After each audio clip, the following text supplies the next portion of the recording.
Hello everyone! Today I wanted to give you a tour of my Piaggio Porter camper van. This is probably one of the smallest vehicles you can convert, so let's have a look. Before I start showing you the conversion itself, I wanted to give you a few details about this vehicle because it is quite uncommon. As I said, this is a Piaggio Porter from 2010. It is a 1.3 engine. This Porter in particular is 4x4 and it has a dual fuel, so you can use both petrol and CNG, which is compressed natural gas. It is 3.4 meters per length and 1.4 meters per width, and for height I think is 1.85, so it's not great for tall people. I am about 165 and it's perfect for me. Are you ready for the big reveal? At first glance, this might seem like a normal one-person bed with the kitchen, but actually there's a trick because the kitchen lowers and the bed goes on top, making space for two people to sleep in the van, but that I will show you in a second. The whole van is paneled with wood cladding, which looks lovely, but it was an absolute pain to do because the roof is not straight, and I would absolutely not do that again. Next time I think I will get plastic cladding. But anyway, the van is fully insulated. I used foam boards from the bottom and the sides, and then on top I used Thinsulate with bubble wrap. There is a video with the full time lapse of the conversion, so you can see that either here or I will leave it in the link below. I also added this Fiamma roof vent. I think that this is probably the best addition that you could do to your van, especially if you're planning to travel in warmer places. The kitchen is tiny, but it has everything I need. Most importantly, the sink. I have lived in a van without a sink, and let me tell you, it is not fun, especially if you're traveling in places where you can't always brush your teeth outside. This is really useful to have. So I only have the waste tank underneath, and to wash my hands I simply used a soap dispenser. Like, it might look very simple, but it actually does work. I also have one of those water cans with a tap, which is very useful for washing dishes. I have a little bit of space underneath to store my food and tools and pans. I mean, I only have one pan, but I also have a gas cooker to cook inside. This is a camping gas cooker that works with gas canisters. I went for this one just because the gas canisters are easily found all around Europe. And so I just place it here and I cook, and it's wonderful. Oh, I also have this small extension table, which is super practical.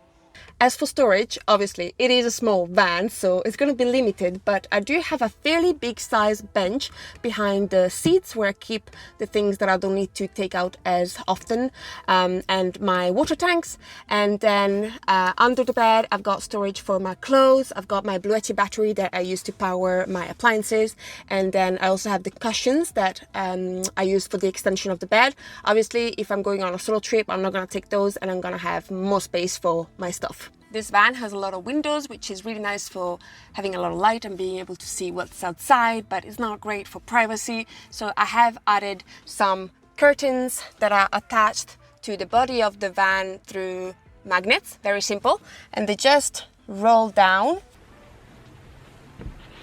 If I switch on a light at night, you can still kind of see through those. So I've also got some black ones that I can add on top, and those are thermal, so I can also use them in winter to try and insulate a little bit more. To separate from the driving compartment to the living area, I also added some curtains that are white on the inside and then black on the outside. Since I am certain that the question on how I go to the toilet is going to be asked, I shall introduce to you my little friend, the portable toilet. Yay! This is just a tiny toilet that fits exactly here, and it is very simple. You just line it with a bin bag, use a little bit of cat litter, do your business, close it, you're done.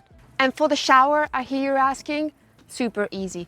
I just have a container that has a little tap thing, and I simply attach it to the back door of the van, and then I have a shower curtain that I can attach to the sides of the van using the same magnets that I use for the curtains, and this way I get a nice private space to have my shower.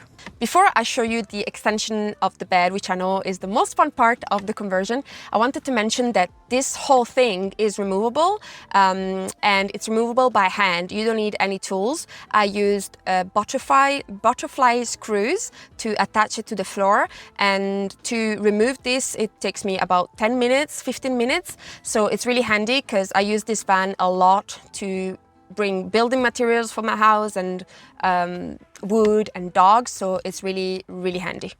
To make the double bed, all I need to do is to unscrew the 4 screws that are keeping the kitchen up and to remove the middle leg. If you're interested in knowing how I did this exactly, I made a video on it, so you can have a look on that. I'm not going to go into much detail, but it's very simple.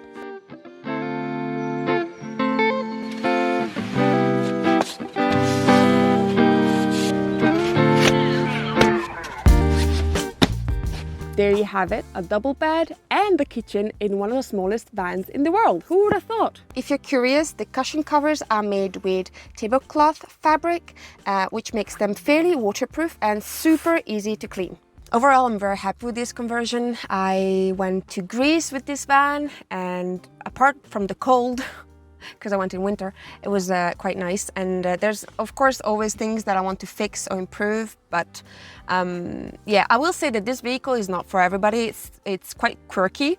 The engine is under your bum, so it gets quite warm in summer in this compartment, and also you get a lot of vibrations, and also it's really not the safest vehicle because you don't have a front part basically, because again the engine is under, and this is why also it is so small.